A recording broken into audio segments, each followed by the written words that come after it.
Chapter 12 Regional Profiles of Agrarian Society and Nature of Stratification in North India, AD 550 to 1300. The question is describe the state's claim on agrarian society. Indeed, it is important to acknowledge that the terms like Bhupadi and Narapadi do carry implication of the state's authority over both the land and its inhabitants.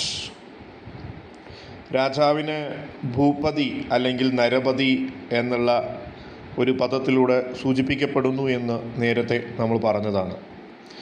അതിനർത്ഥം അദ്ദേഹം രാജ്യത്തിലെ ഭൂമിക്കും അധിപനാണ്, രാജ്യത്തിലെ ജനങ്ങളുടെയും അധിപനാണ് എന്നാണ്. The specifics regarding these claims are well documented in the aboundant legal and epigraphic sources. However, the debate over royal versus individual ownership of the land, as especially in the context of the debate over early medieval agrarian structure, tend to obscure the precise nature of these claims. ഈ ഒരു പരാമർശം നിയമപരമായിട്ടുള്ള പുസ്തകങ്ങളിലും അതിനു പുറമെ സാഹിത്യ പുസ്തകങ്ങളിലും എപ്പിഗ്രാഫിക്കൊക്കെ ആയിട്ട് ധാരാളം സോഴ്സുകൾ ഈ ഒരു പരാമർശത്തിന് ലഭ്യമാണ്. എന്നിരുന്നാലും മധ്യകാലഘട്ടത്തിൽ ഈ ഒരു individual ownership of the land എന്ന് പറയുന്നത് ഭൂമിക്ക് മുകളിലെ വ്യക്തിപരമായിട്ടുള്ള അവകാശത്തെയും റോയൽ ഓണർഷിപ്പിനെ കുറിച്ചും ഉള്ളൊരു ഡിബേറ്റ് കാലങ്ങളായി നിലനിൽക്കുന്നു. എസ്പെഷ്യലി മിഡീവൽ അഗ്രേറിയൻ സ്ട്രക്ചർ എന്ന് പറയുന്നത്. Advocacy of royal ownership has മീൻഡ് near the wholesale denial of the peasant rights in land. Counter claims of individual ownership has confined the state's role mere collection its share of the produce as a taxes. ഈ രണ്ട് അവകാശവാദങ്ങൾ, പ്രത്യേകിച്ചും രാജ്യത്തിന് ഭൂമിക്ക് മുകളിൽ അല്ലെങ്കിൽ രാജാവിന് പൂർണ്ണമായ അവകാശമുണ്ട് എന്ന് പറയുമ്പോൾ അത് കർഷകൻ്റെ ഭൂമിക്ക് മുകളിലെ അവകാശത്തെ നിരസിക്കുന്നതിന് തുല്യമാണ്. നേരെ മറിച്ച് ഇൻഡിവിജ്വൽ ഓണർഷിപ്പ് ഉണ്ട് എന്ന് പറയുമ്പോഴും സ്റ്റേറ്റിൻ്റെ റോളും കോൺഫ്ലിക്റ്റിലായി മാറുകയാണ്. Instead of merely receiving revenues, the state actively regarded the agrarian society, energetically asserting its presence to the capitalize on all its asserted right and demands. പകരം രാജ്യം വരുമാനം നേടുന്നുണ്ട് കാർഷിക ഭൂമിയിൽ നിന്ന് അല്ലെങ്കിൽ അഗ്രേറിയൻ സൊസൈറ്റിയിൽ നിന്ന് എന്ന് പറയുമ്പോൾ തീർച്ചയായിട്ടും അവിടെ രണ്ട് അവകാശങ്ങളുടെയും ഒരു വസ്തുത ഉണ്ട് എന്ന് പറയാം. It began with the assessment, the valuation of land for the purpose of taxation, depending on the quality of the arable. State expected to certain yield from every field that taxed in accordingly. അപ്പോൾ ഭൂമിയിൽ നിന്ന് നികുതി പിരിക്കുക എന്നുള്ളത് ഭൂമിയുടെ മൂല്യത്തെ അടിസ്ഥാനമാക്കിയ valuation of the land എന്നുള്ളതാണ്. ഭൂമിയുടെ നിലവാരത്തെ അടിസ്ഥാനമാക്കിയാണ് പലപ്പോഴും ഭൂമി എന്തിനുപയോഗിക്കുന്നു അതിനെ അടിസ്ഥാനമാക്കിയാണ് പലപ്പോഴും നികുതി പിരിക്കപ്പെടാറ് എന്നുള്ളതാണ്. അപ്പോൾ ഭൂമിയുടെ ക്വാളിറ്റി ഓഫ് അറബിൾ എന്നാണ് എന്ന് പറഞ്ഞാൽ എന്താണ്, കൃഷി ചെയ്യപ്പെടാനുള്ള യോഗ്യത. അപ്പോൾ കാർഷിക ഭൂമിയാണെങ്കിൽ തീർച്ചയായിട്ടും ആ ഭൂമിയിൽ നിന്ന് ഒരു വരുമാനം സ്റ്റേറ്റ് എക്സ്പെക്റ്റ് ചെയ്യുന്നുണ്ട്. അതിൻ്റെ ഫലമായിട്ടാണ് സ്റ്റേറ്റ് എന്ത് ചെയ്യപ്പെടുന്നത്, ടാക്സ് നികുതി പിരിക്കുന്നത് എന്നാണ്. When we see, for instance, the piece of land being granted the 9th century, as some was stated to be worth 2,000 measures of paddy, it's clear that the land has been used so assessed by the state. 2000 പറ എന്ത് ചെയ്യും, നെല്ല് ലഭിക്കാവുന്ന അത്രത്തോളം മൂല്യമുള്ള ഒരു land ആണ് എന്ത് ചെയ്തിരിക്കുന്നത്, കർഷകന് നൽകിയിരിക്കുന്നത് എന്ന് പറയുമ്പോൾ തീർച്ചയായിട്ടും ആസാമിലെ 9ാം നൂറ്റാണ്ടിൽ പരാമർശിക്കുന്ന ഒരു വസ്തുതയാണ് നമ്മൾ ഈ പറഞ്ഞത്. അതായത് തീർച്ചയായിട്ടും ആ ഭൂമിയിൽ നിന്ന് ഒരു പ്രത്യേക വരുമാനം ലഭ്യമാവുന്നുണ്ട്, അതിൻ്റെ അടിസ്ഥാനമായിട്ടാണ് അതിനെ വിലയിരുത്തപ്പെട്ടിരിക്കുന്നത് എന്നാണ് പറയുന്നത്. The law books provide for the fines for the land owners if they do not properly cultivate the land producing less than what they were expected to do, thus causing the loss to the treasury. നിയമപുസ്തകങ്ങളിൽ പരാമർശിക്കുന്നത് എങ്ങനെയാണ്? Land ഓണേഴ്സിന് fine ഈടാക്കാവുന്നതാണ് എന്നുള്ളതാണ്. എന്തുകൊണ്ടാണെന്നാൽ cultivate ചെയ്യേണ്ട കൃഷി ചെയ്യപ്പെടേണ്ട കൃഷിഭൂമിയിൽ നിന്ന് പ്രതീക്ഷിക്കുന്ന തരത്തിൽ വിളവ് ലഭ്യമായിട്ടില്ലെങ്കിൽ, അല്ലെങ്കിൽ പ്രതീക്ഷിക്കുന്ന തരത്തിലുള്ള വരുമാനം ലഭ്യമായിട്ടില്ലെങ്കിൽ അത് രാജ്യത്തിൻ്റെ ഖജനാവിന് നഷ്ടം വരുത്തും എന്നുള്ളതാണ്. അപ്പോൾ അതിൻ്റെ ആ ഭൂമി എന്തിനു വേണ്ടി ഉപയോഗിക്കണോ ആ തരത്തിലുള്ള ഒരു വരുമാനം ആ ഭൂമിയിൽ നിന്ന് നേടാൻ സാധിക്കണം. അല്ലാത്ത പക്ഷം പിഴ ഈടാക്കാവുന്നതാണ്. Failure to tend cultivation could eventually result for the forfeit of the ownership of right. അപ്പോൾ കൾട്ടിവേഷനുള്ള അവകാശം, കൃഷി ചെയ്യാനുള്ള അവകാശം, അതായത് കൃഷി ചെയ്യുക എന്നുള്ള പ്രവൃത്തി എപ്പോഴെങ്കിലും പരാജയപ്പെടുന്നോ ആ സമയം ഉടമസ്ഥാവകാശം എന്ത് ചെയ്യപ്പെട്ടാവുന്നതാണ്? രാജ്യത്തിന് സ്റ്റേറ്റ് ഫോർഫീറ്റ് ചെയ്യുന്നതാണ്, കണ്ടുകെട്ടുന്നതാണ് എന്ന് പറയുന്നുണ്ട്. In the practical sense land was effectively under the ownership of the state. അങ്ങനെ വരുമ്പോൾ തീർച്ചയായിട്ടും ഭൂമി ആരുടെ ഉടമസ്ഥാവകാശത്തിൽ തന്നെയാണ്? രാജാവിൻ്റെ അല്ലെങ്കിൽ രാജ്യത്തിൻ്റെ കീഴിൽ തന്നെയാണ്. രാജ്യം ആഗ്രഹിക്കുന്ന തരത്തിലുള്ള ഒരു വരുമാനം ആ ഭൂമിയിൽ നിന്ന് ആ ഭൂമി ഉപയോഗിക്കുന്ന വ്യക്തി നേടിയെടുത്തിട്ടില്ലെങ്കിൽ രാജ്യത്തിന് നഷ്ടമുണ്ടാവുന്നു എന്നാണ്. അതിൻ്റെ ഫലമായിട്ട് ആ വ്യക്തി നഷ്ടം നികത്തേണ്ടി വരും. ഫൈൻ അടയ്ക്കുകയോ കൃഷി ചെയ്യാതിരിക്കുകയാണെങ്കിൽ ആ ഭൂമി രാജ്യം പിടിച്ചെടുക്കുകയോ ചെയ്യപ്പെടും എന്നുള്ളതാണ്. People, both individual or groups, possessed land with the requirement of maintaining productivity to a specific extent. Any remaining land not owned by the individual was directly governed by the king, who naturally aimed to derive some benefit from it one way or another way. അപ്പോൾ ആളുകൾ അല്ലെങ്കിൽ വ്യക്തികൾ അല്ലെങ്കിൽ ഒരു കൂട്ടം ആളുകൾ അവർ ഭൂമി എന്തിനാണോ ഉപയോഗിക്കപ്പെടുന്നത് ആ ഭൂമി കൃത്യമായി അതിൻ്റെ പ്രൊഡക്ടിവിറ്റിക്ക് വേണ്ടി ആ ഭൂമിയെ മെയിൻറ്റെയിൻ ചെയ്യപ്പെടേണ്ടതാണ്. ഏതെങ്കിലും ഒരു വ്യക്തി അല്ലെങ്കിൽ വ്യക്തികൾ ലാൻഡ് സ്വന്തമാക്കിയിട്ടുള്ള ആളുകൾ കൃത്യമായ രീതിയിൽ അത് ഗവേൺ ചെയ്യപ്പെട്ടിട്ടില്ലെങ്കിൽ അത് രാജാവ് എന്ത് ചെയ്യും? ഗവേൺ ചെയ്യുന്ന അവസ്ഥയിലേക്ക് മാറും. കാരണം രാജാവ് ആ ഭൂമിയിൽ നിന്ന് ഒരു തരത്തിൽ അല്ലെങ്കിൽ മറ്റൊരു തരത്തിൽ അതിൽ നിന്ന് വരുമാനം നേടാൻ ആഗ്രഹിക്കുന്നു എന്ന്. This was done mostly by encouraging people of colonies under the private titles. But early medieval state did manage a bit of it itself.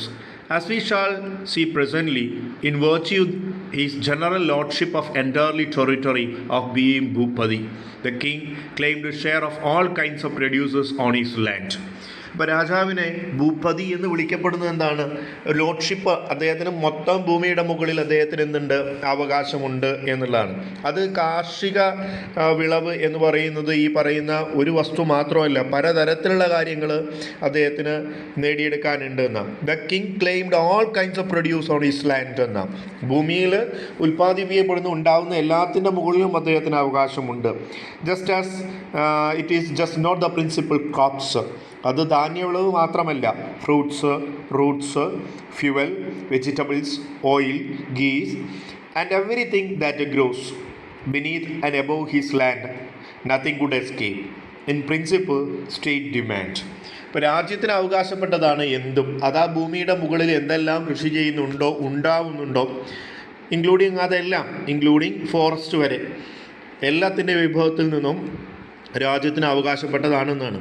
The virtue of the king also being Narapati, the state made 2 more sets of demand, exercising general lordship over the subject of all who were subject to obedience to the defined terms, which were generally incorporated among the legal norms. അപ്പോൾ നിയമപരമായിട്ട് എന്ത് ചെയ്തിട്ടുണ്ട്? ഈ ഒരു വസ്തുതയ്ക്ക് ഒരു ഇതുണ്ടാക്കി വെച്ചിട്ടുണ്ട്. നിയമപരമായിട്ടുള്ള നിയമരേഖകൾ ഇതിനു വേണ്ടി തയ്യാറാക്കി വെച്ചിട്ടുണ്ട്. അപ്പോൾ ഭൂമി മാത്രമല്ല, അതിന് മുകളിലെ ജനങ്ങളുടെയും അധിപനാണ് അദ്ദേഹം. അപ്പോൾ അവർ ജനങ്ങൾ ഇതിനെന്താണ്? ലോയലാണ് എന്നുള്ളതാണ്. One was in the form of fine A default of good conduct. Second category requisition consisted of wide spread labour service which differed from the labor tax imposed on particular population segment, particular artisans. ഇപ്പോൾ 2 രീതിയിലാണ് ഇതിനെ മുന്നോട്ട് വയ്ക്കുന്നത്. 2 രീതിയിലുള്ള ആശയങ്ങളാണ് അല്ലെങ്കിൽ നിയമങ്ങളാണ്. ഒന്നാമത്തെന്ന് പറയുന്നത് finds when default good conduct. അപ്പോൾ നല്ല രീതിയിൽ ഭൂമി കൈമാറ്റം അല്ലെങ്കിൽ കൈകാര്യം ചെയ്തിട്ടില്ലെങ്കിൽ അതിൽ നിന്ന് എന്ത് ഈടാക്കുന്നു? പിഴ ഈടാക്കാനുള്ള അവകാശമുണ്ട്. രണ്ടാമത് പറയുന്നത് ലേബർ സർവീസ് ചെയ്യുക എന്നുള്ളതാണ്. എന്താ ഈ ലേബർ സർവീസ് എന്ന് പറയുമ്പോൾ നികുതി അടച്ച് ജോലി ചെയ്യുന്നവരല്ല, അല്ലാതെ ഉള്ള ആളുകൾ എന്ത് ചെയ്യും, നിർബന്ധിതമായി തൊഴിലെടുക്കേണ്ട ഒരവസ്ഥയുണ്ട് എന്നിവിടെ പറയുന്നുണ്ട്. As an adage in as an inscription put in, ഒരു പഴഞ്ചൊല്ല് പറയുകയാണ്, ഒരു അഡേജ് ഉണ്ട്, ഒരു പഴഞ്ചൊല്ലുണ്ട് എന്നുള്ള.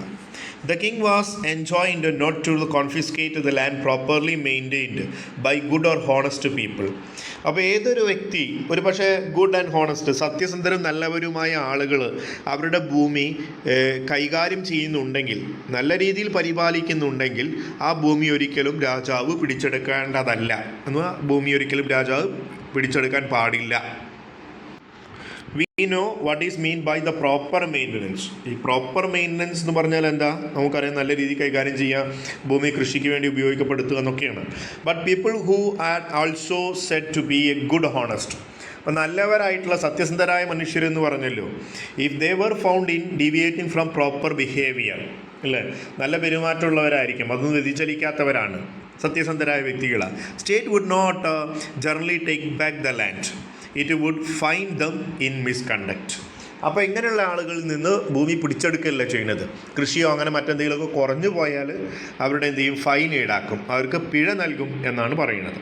These fine were important means of income of the state as it went about regulating social order. അപ്പോൾ സാമൂഹിക ക്രമം നിലനിർത്തുന്നതിന് വേണ്ടി ഈ ഫൈൻ ആവശ്യമാണ്. ഇത്തരത്തിലുള്ള പിഴകൾ രാജ്യത്തിൻ്റെ പ്രധാന വരുമാനവുമാണ്. In fact, word danda came to mean both fine and punishment in Sanskrit, as it continued to do Hindi and other Indic language. അപ്പോൾ ഈ ഫൈൻ എന്ന് പറയുമ്പോൾ ഇവിടെ മറ്റൊരു കാര്യം പറയുന്നത് ദണ്ഡനം ലഭിക്കുമെന്നാണ്. ദണ്ഡനം എന്ന് പറഞ്ഞാൽ പിഴയോ അല്ലെങ്കിൽ ശിക്ഷയോ ആവാം. സംസ്കൃതത്തിൽ ദണ്ഡ എന്നാണ് പറയുക, ഹിന്ദിയിലും മറ്റ് ലാംഗ്വേജുകളിലും ഇത് ഇതേ പ്രകാരം തുടരുന്നു. A common phrase in early medieval state records, Danda Deshaparada, referring punishment through fine for 10 offenses. അപ്പോൾ ഈ മധ്യകാല ഇന്ത്യയിലെ ചില രേഖകളിൽ, പ്രാചീന രേഖകളിൽ പൊതുവായി ഉപയോഗിക്കുന്ന ഒരു പദമാണ് ദണ്ഡ ദശപരത എന്ന പദം. ദണ്ഡദശപരത എന്ന് പറഞ്ഞാൽ 10 തരത്തിലുള്ള കുറ്റകൃത്യങ്ങൾ, ആ 10 തരത്തിലുള്ള കുറ്റകൃത്യങ്ങൾക്കുള്ള ശിക്ഷകളുണ്ട് എന്നുള്ളതാണ്. These can not such some 10 specific crimes but for 10 category of them. 10 എന്ന് പറഞ്ഞാൽ 10 കൃത്യമായിട്ടുള്ള കുറ്റകൃത്യങ്ങളല്ല, 10 വിഭാഗങ്ങളിൽ പെടുന്ന എന്താണ് കുറ്റകൃത്യങ്ങൾ എന്നാണ് പറയുന്നത്. അപ്പോൾ കാറ്റഗറി ചെയ്തിട്ടുണ്ട് കുറ്റകൃത്യങ്ങളെ 10 വിഭാഗങ്ങളായിട്ട് എന്ന് ലീഗൽ ലിറ്ററേച്ചർ പരാമർശിക്കുന്നുണ്ട്. ദണ്ഡ ദശപരത thus seems to stand judicial fines in general. പൊതുവേ പറഞ്ഞു കഴിഞ്ഞാൽ നിയമപരമായിട്ടുള്ള പിഴകളാണ് ഈ പറയുന്ന ദണ്ഡ ദശപരത എന്ന് സൂചിപ്പിക്കപ്പെടുന്നത്. Due to its authority over the populace, the state also claimed the privilege of requisiting various forms of service from them. This forced labor was extracted everywhere and we commonly known as visti or pida. അപ്പോൾ authority ജനങ്ങളുടെ എണ്ണം കൂടുമ്പോൾ സാധാരണ authority ജനങ്ങൾക്ക് മുകളിൽ ചില ലേബറുകൾ അടിച്ചേൽപ്പിക്കപ്പെടാറുണ്ട് പഴയ കാലഘട്ടത്തിൽ എന്ന് പറയും. അപ്പോൾ ഫോഴ്സ്ഡ് ലേബർ ഉണ്ടായിരുന്നു ചിലയിടങ്ങളിലൊക്കെ. പൊതുവായി വിളിക്കുന്ന ഒരു ഫോഴ്സ്ഡ് ലേബറാണ്, നിർബന്ധിത തൊഴിലാണ് എന്തെന്ന് പറയുന്നത് വിഷ്ടി അല്ലെങ്കിൽ പിട എന്നറിയപ്പെടുന്നത്.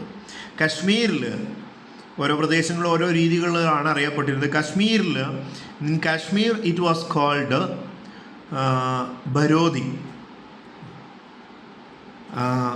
ഭരോദി എന്നാണ് കാശ്മീരിൽ ഇത് അറിയപ്പെട്ടിരുന്നത്. അതുപോലെ ഉത്ഖേദന in Assam had probably same import. ഇതേപോലുള്ള മറ്റൊന്നാണ് ആസാമിലെ ഉത്ഖേദന. There could be several types of forced labor depending on the nature of the jobs it's needed for. അപ്പോൾ അത് തൊഴിലിൻ്റെ സ്വഭാവത്തെ അനുസരിച്ച് പല രീതിയിലുള്ള എന്തുണ്ടായിരുന്നു, ഫോഴ്സ്ഡ് ലേബേഴ്സ് ഉണ്ടായിരുന്നു, നിർബന്ധിതമായ തൊഴിലുകൾ ഉണ്ടായിരുന്നു. യഥാർത്ഥത്തിൽ ചെയ്യേണ്ട ഒന്നും അതിന് പുറമെ മറ്റൊന്നുകൂടെ നിർബന്ധിതമായി ചെയ്യേണ്ടി വരിക എന്നുള്ളതാണ് ഇതുകൊണ്ട് ഉദ്ദേശിക്കുന്നത്. അപ്പോൾ പല സ്ഥലങ്ങളിൽ പല രീതിയായിരുന്നു ഉണ്ടായിരുന്നത്. ആസ് എ ടേം ബരോദി suggest forced labour in Kashmir was in the form of carriage of load, but even Kalhana could distinguish 13 types of it. ഇപ്പോൾ കശ്മീരിലെ ഫോഴ്സ്ഡ് ലേബറാണ് ഭരോദി എന്നറിയപ്പെട്ടിരുന്നത്. ഇതിൽ ഉൾപ്പെടുന്നത് എന്ന് പറഞ്ഞാൽ ചിലപ്പോൾ ക്യാരേജ് ഓഫ് ലോഡ്സ് ഒക്കെയാണ്, ഭാരങ്ങൾ ചുമന്ന് എത്തിക്കുക എന്നൊക്കെയാണ്. എന്നാൽ കൽഹണൻ അതിനെ ഡിസ്റ്റിങ്വിഷ് 13 ടൈപ്സ് ഓഫ് ഇറ്റ്, 13 തരത്തിലുള്ള ഫോഴ്സ് ലേബേഴ്സ് ഉണ്ട്, ജോലികളുണ്ട് എന്ന് കൽഹണൻ വേർതിരിക്കുന്നുണ്ട്. Inscription generally refer to all kinds of forced labor or forced labor as per the occasion, but those from Nepal specify several types. അപ്പോൾ പല സന്ദർഭങ്ങൾക്കനുസരിച്ചാണ് പല രീതിയിലുള്ള ഫോഴ്സ് ലേബേഴ്സ് ഉണ്ടാവാറ് എന്ന്. എന്നാൽ അത് പല വൈവിധ്യമായിട്ടുള്ള തരത്തിലുണ്ട് എന്നുള്ളത് നേപ്പാളിലുണ്ടെന്ന് സൂചിപ്പിക്കപ്പെടുന്നുണ്ട്. ഫോർ ഇൻറ്റലിജിബിൾ ഇൻസ്റ്റൻസ് ബീയിങ് ബോധവിസ്തി, വിഷ്ടി involving carrying goods to Tibet. അപ്പോൾ ടിബറ്റിൽ എന്താണ് ബോധവിഷ്ടി എന്നാണ് അതിനെ പറയുക, അല്ലെങ്കിൽ നേപ്പാളിൽ ഭാരം ചുമക്കുന്നതിനെയാണ് ടിബറ്റിൽ വിഷ്ടി എന്ന് പറയാറ്. Effort were made to ensure the compulsory labour was taken from the surplus labour time of the producing population in manner that would not disrupt revenue generation production activity like planting, harvesting crops. But the care was taken about extraction forced labor from the surplus labor time of producing masses, not disturbing the revenue yielding production process. നിലവിലുള്ള വരുമാനം ലഭിക്കുന്ന ഉൽപ്പാദന പ്രക്രിയയ്ക്ക് ഒരു തരത്തിലും disturbance ഉണ്ടാക്കാത്ത തരത്തിൽ, എന്നാൽ അതിന് സഹായകമാവുന്ന തരത്തിലുള്ള ചില ജോലികളെയാണ് നമ്മൾ ഈ പറയുന്ന ഫോഴ്സ് ലേബർ എന്ന് പറയുന്നത് ഇവിടെ.